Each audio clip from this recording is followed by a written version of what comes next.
I know that's great.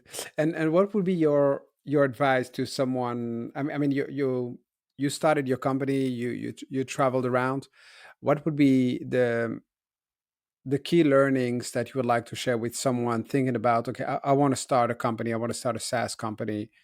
What would be your advice for that? Well, it doesn't really matter what company you want to start. Like it can be e-commerce, it can be software as a service. So whichever company you want to start, start with the audience, start with a problem that you want to solve. Because if you are just going to create a solution for a problem that is very rare or people are not really interested in, it's going to be very problematic to grow that company and really get some traction.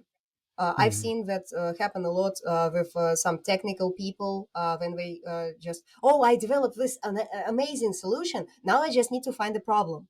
Like that's so you should start from the problem, from the customers, and from marketing essentially. So you need to talk to people first before jumping in and investing a lot of time and money and effort into making it work. So Yeah. that would be the first thing you do. Okay. And what would be the second thing you do?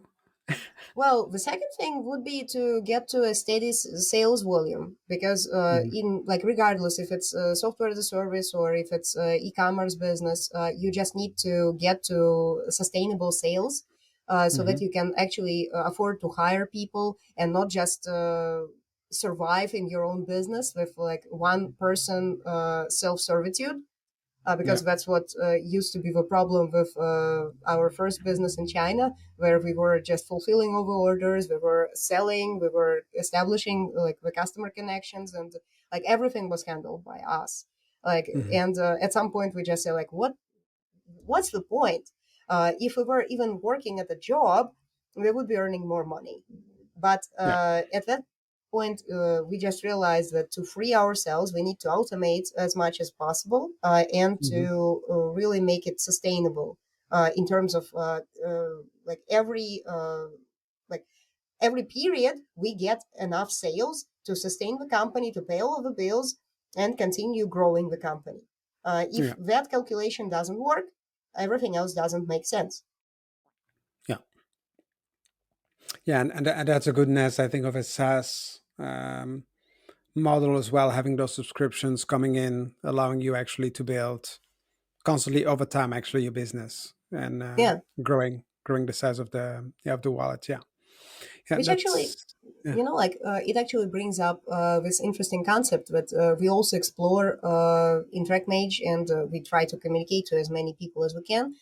It's this difference between funnel model versus Hmm. flywheel model. The Yeah. flywheel model was initially introduced by HubSpot.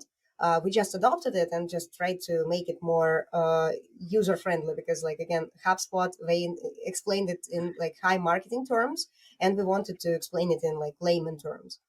So Yeah. in a funnel, you are treating all your customers as like, okay, this is a transaction that comes through, and like Mhm. only a handful of customers they convert. That's it. Yeah. But that's the end. And in a flywheel model, you think like, okay, I acquired this customer. What else could I sell that customer? How can I also engage with them again so that they buy again, again, and again, and tell our customers about my company or my product? Hmm. So this is the key difference. That's why in a flywheel model, the customer support part is just part of marketing. It's like overall cycle where the customer like once the customer gets into the infrastructure or gets into Hmm. the like this buying cycle, Yeah. we should keep them there for as long as we can. Yeah. Okay. And that's, is that about selling subscription then, or is it about also selling additional products to the customer? It just depends on what the primary business is. So when it Yeah. comes to software as a service, it's probably subscription because Yeah. subscription based services they tend to be more sustainable Hmm. than one time purchases. That's why Yeah. sometimes when there are lifetime deals for software as a service, they are actually sacrificing all the future profits. But Yeah. they need to survive now. That's why they're doing it. Yeah. But when it comes to e-commerce, this e-commerce subscription is a very interesting idea that not a lot of businesses utilize. Hmm. Birchbox was the first e-commerce subscription that was introduced on the market, and they were wildly successful. So customers, they actually want to replenish their supply of product, because, well, again, in supplement businesses, this Hmm. also works very well. When you are buying some vitamins or supplements, all you need to do is just remind the customer, like, oh, are you running out of the pill that you bought? Like, okay, how about you restock or replenish your Yeah. supply? Yeah.